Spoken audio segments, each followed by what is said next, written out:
how to make a mask to help with the COVID-19 pandemic. 1 piece of flannel, 1 piece of broadcloth or quilting fabric. They both have to be 100% cotton and pre-washed and pre-dried on hot and high heat to eliminate all sizing for shrinkage. Put them right sides together. Oh, these are 6 inch by 9 inch rectangles. Both right sides together.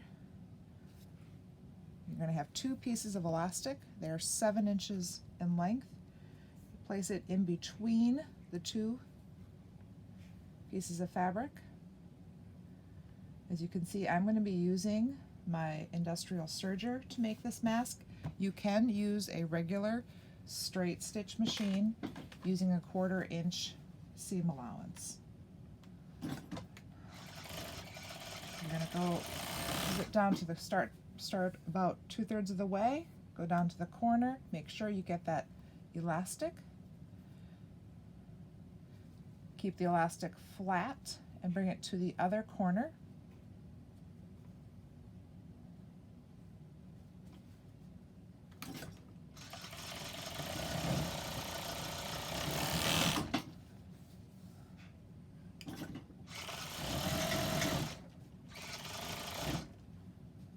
If you have a serger but it's not an industrial, of course you can use that as well.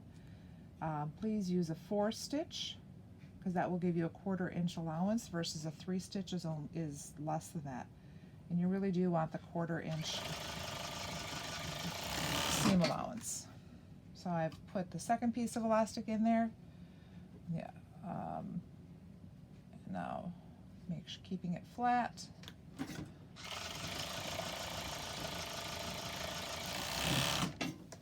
Now when I'm coming to the end here, this is the final side, I'm going to leave a couple inch opening. That is so there's enough room to then turn the mask right side out. It takes a moment to do that.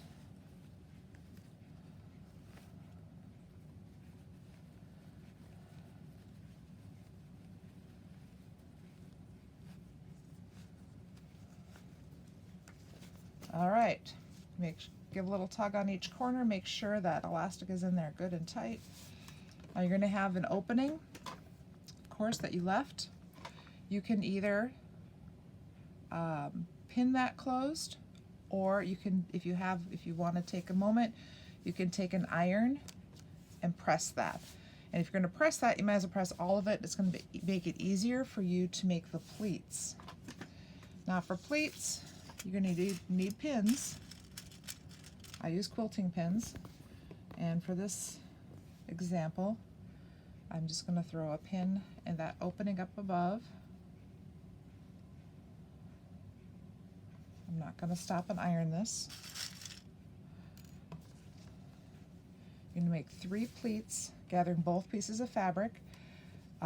If you're using fabric with a print, please keep in mind the way it is laying. The top of the mask, it doesn't matter if the opening is at the top or the bottom. The top of the mask is going to be above the pleats. So once I get 3 pleats in here, then 1, 2, and 3. That's not quite pinned. That's not quite accurate, but when it's all done, when you have all three pleats pinned, it should look something like this. These pleats should be about 1/2 inch, and they should nest inside of each other.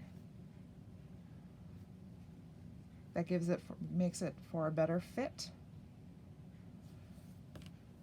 And as you can see, you're going to have a little more fabric on the top section than you are on the bottom, and that's okay. This is, when it's finished, this will be the top of the mask. This will be the bottom of the mask. This is one that I I had pressed this, but I did not pin it. So it is already pre-pressed. After you have it pinned, you're going to top stitch the perimeter, adjust the light, the perimeter of the face mask 2 times.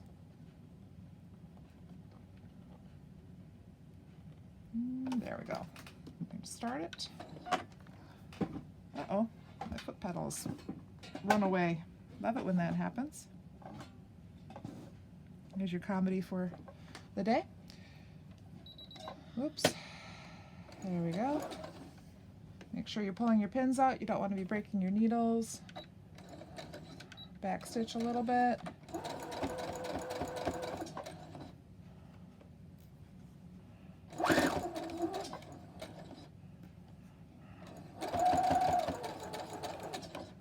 They say to have a 1/4 inch seam allowance all the way around on the perimeter.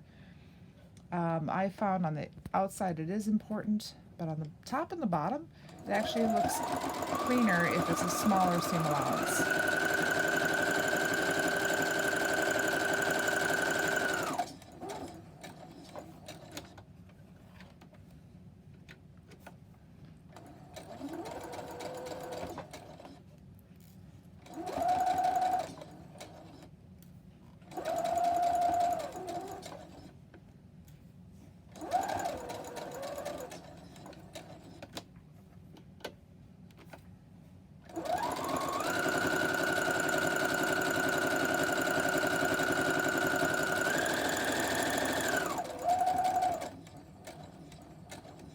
Almost there. Okay. Now this is going to have to go around a second time. When you go around the second time, try and line your stitch up with the first stitch. If you miss a little bit, that's okay. It's still going to work. After you've gone around a second time, your finished mask should look something like this. So again, this is the top, because the pleats open up. Your nose, the nose will be up, person's nose will be here, and this will go under the chin. Flannel on the inside. The quilting fabric or broadcloth, tightly woven cotton on the outside. That is mask making.